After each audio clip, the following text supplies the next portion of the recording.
আজকের এই সভার সম্মানিত সভাপতি আমাদের স্কুলের প্রধান শিক্ষক স্যার, মঞ্চে উপবিষ্ট আমার সহকর্মী শিক্ষকবৃন্দ এবং আমার সামনে অবস্থানরত আমার স্নেহভাজন ছাত্রছাত্রীবৃন্দ, সবাইকে ৭৯তম স্বাধীনতা দিবসের শুভেচ্ছা জানিয়ে আমি শুরু করছি আজকের ব্যাপারে দু চারটি কথা উপস্থাপন।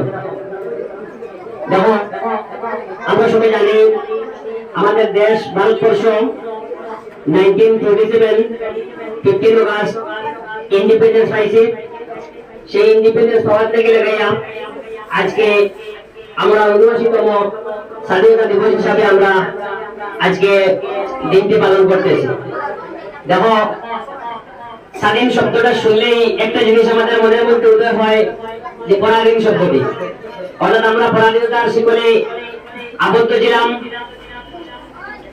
১৭৫৭ খ্রিস্টাব্দে প্রথম আমরা চূড়ান্তভাবে পরাধীন হই, যে সময় নবাব সিরাজউদ্দৌলা এবং রবার্ট ক্লাইভের মধ্যে যে যুদ্ধটি সংঘটিত হয়েছিল, যেটাকে পলাশী যুদ্ধ নামে ইতিহাসে খ্যাতি, সেই যুদ্ধে নবাব সিরাজউদ্দৌলার প্রধান সেনাপতি মির্জাফরের বিশেষ বিশ্বাসঘাতকতার কারণে আমাদের দেশ পরাধীনতার সম্পূর্ণরূপে চলে যায়।